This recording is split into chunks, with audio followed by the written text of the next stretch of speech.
This is The Toss-Up, where an expert-line panel dissects the hottest stories within the world of sports. From some of the nation's strongest college programs right here in Bloomington to the games and moments that capture the world's attention. It's all right here on The Toss-Up.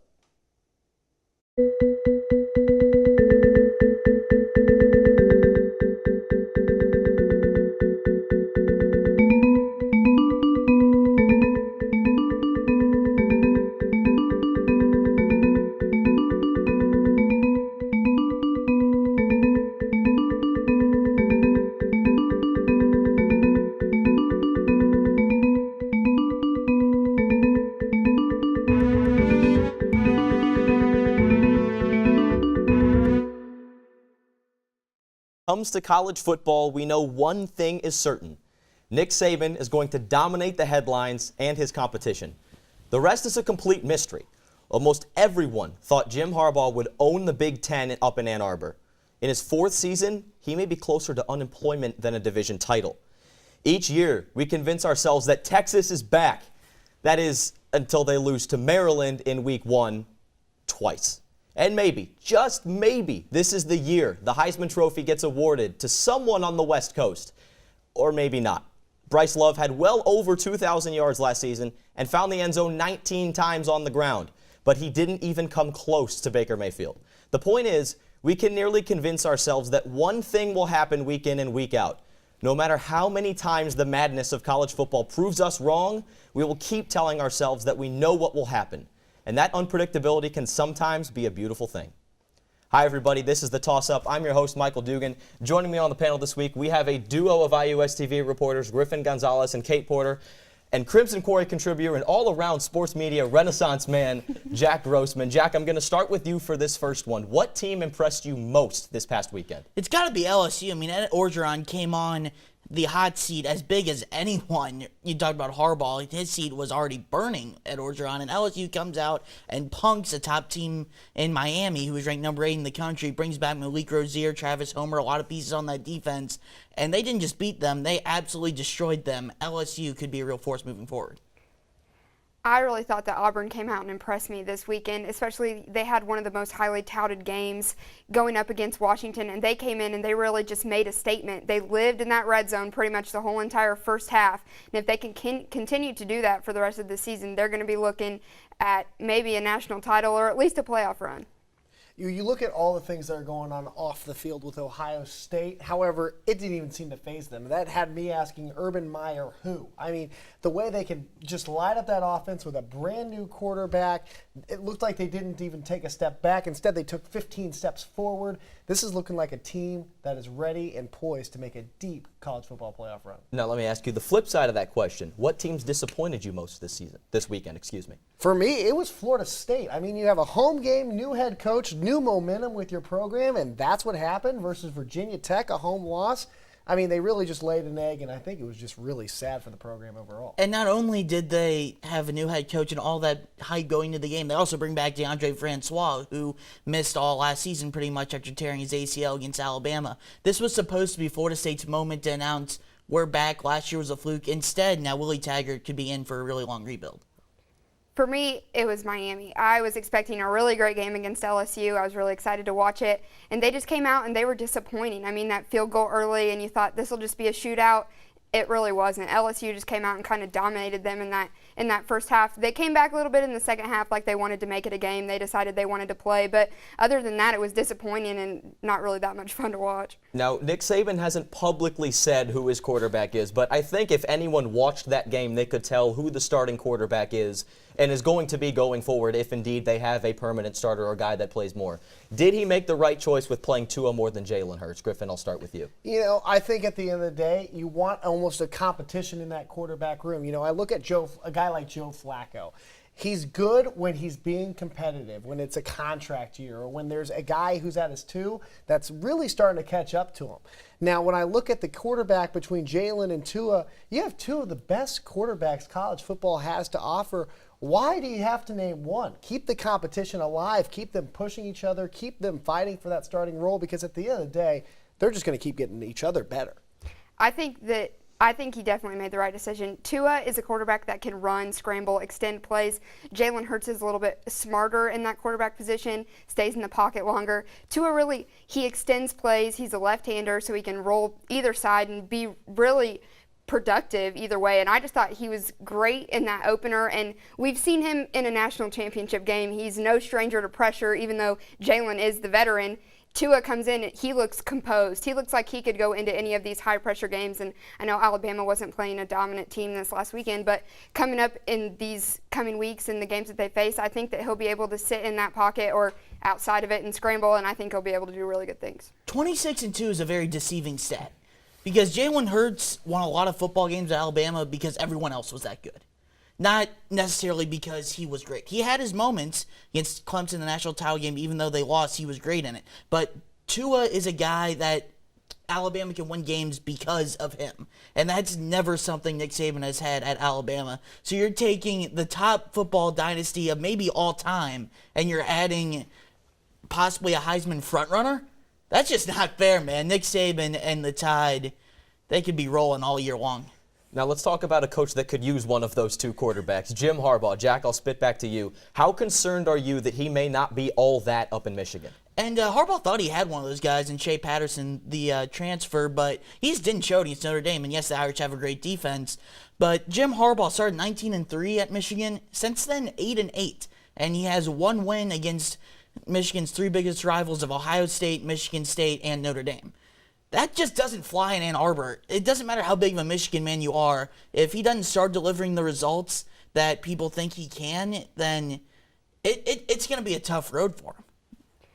I agree with Jack. He was supposed to be the Michigan man, not just the man. He was supposed to be Michigan. He comes in and he cannot win against teams that are good or ranked. And I think if being all that means coming really close, then yeah, he's all that. He's great. But I just don't. I think that the light that shines on him sometimes gets to him a little bit, and then in those big pressure situations he breaks down, and it really showed against Notre Dame. I watched that Notre Dame game, and what I see is almost like a team that's going into a test without studying at all. They looked unprepared, they looked unfocused, and they looked like they were just all over the place with their game plan. And I think it's kind of been a common theme in the Harbaugh era with Michigan. I do think he is the guy. I do think they give him way more chances than the sports media world is giving him, than fans are giving him, because that's just the Michigan way. I mean, how many times do we talk about Brady Hoke getting out of there? And you look at the games last season, he's a bad referee spot away from possibly beating Ohio State and having a spot in the college football playoff. I don't think he's a bad coach. I think he's a football genius. I think he knows how to develop players. I think he just needs to get there with his quarterback. I think he's a quarterback guy, which that's really what's been the real weird question about it, but I think he's behind the times a little bit. He's trying to play 1980s football. You can't just line up in the I formation anymore and do that. You got to spread out a little bit more. Even Nick Saban does that. I think Harbaugh's got to catch up with that. Now, Kate, you touched on this earlier, but Griffin, I'll start with you. What was your main takeaway from Washington and Auburn? You know, I just think Auburn looks really good. Washington is not at all a bad team, one that we should undermine at all. They could be in the playoff contention conversation here later, but Auburn looks like it's an on year for them in Alabama.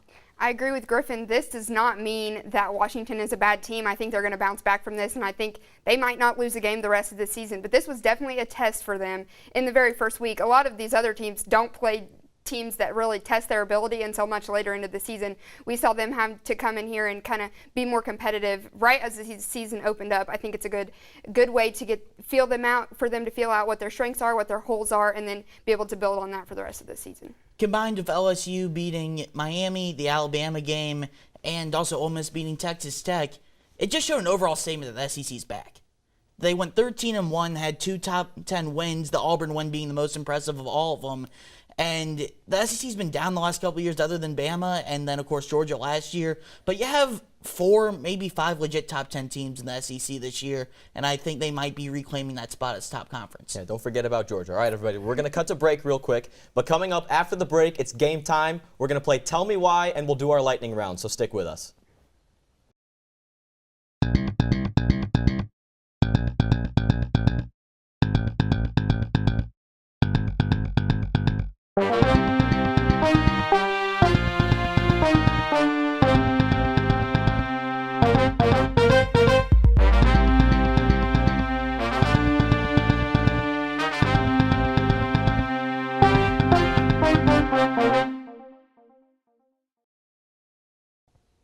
Welcome back to the toss-up. We're talking college football, but before we dive a little deeper, let's toss it over to Maya at the wall. Maya, what do you got for us? We've only gotten a small taste of what it feels like to have college football back, but now we're ready for the main course. Let's take a look into a couple of the biggest wins and losses from the Big Ten Conference in Week 1. First up on the hot seat, we have Jim Harbaugh and the Michigan Wolverines, who fell to Notre Dame 17-24. Now this marks the Wolverines' 4th loss in a row dating back to last season. Oh, and by the way, the last Wolverine head coach to lose 4 games in a row was Rich Rodriguez back in 2009. So what does this say about Jim Harbaugh? I'll let you answer that one. Now how about them Terps? The underdogs defeated the Texas Longhorns 34-29, and freshman wide receiver Jayshon Jones made a big debut. The 3-star recruit not only ran a 20-yard touchdown, but 4 minutes later, he snagged a touchdown pass. But he did not just stop there. This very next touch, he threw a 20-yard touchdown pass. This kid can literally do it all and has a bright season ahead of him at Maryland. We'll be seeing more upsets, big plays, and surprises as we head into Week 2. Michael, back to you. Thanks, Maya. All right, everybody, we're going to play a game called Tell Me Why. I'll give you a little bit of flexibility here. I'm going to give you a statement. You pick a side, and you tell me why. Now, Maya talked about it at the wall just now. Michigan. Tell me why Michigan will or will not win the Big Ten. Griffin, go. I think Michigan will not, but it's not a total dud for Harbaugh yet. He still has a lot of time to build the program, let these guys develop. They won't win it this year, but maybe next year. I do not think they will win a Big Ten title. I think that their offensive line combination has too many holes. Their quarterback, Shea Patterson, is scrambling for his life. He's supposed to be the answer, and he comes in and has 2 costly turnovers against Notre Dame. He isn't the answer to all, so I think that he needs to get more comfortable with the offense and be able to run those plays a little bit better. I think that they have a little bit more work to do until they're in contention for a Big Ten title. Yeah, now Michigan's not winning the Big Ten this year. They go to Columbus and to East Lansing. That's not a formula for success. Plus, Wisconsin's the best team in the Big Ten this year anyways. Jack, right back to you. Tell me why Alabama will or will not win the SEC. One word, Tua. He is the difference maker. He takes a top 2 team and makes them the overall favorite, not just to win the SEC, but to win the national championship.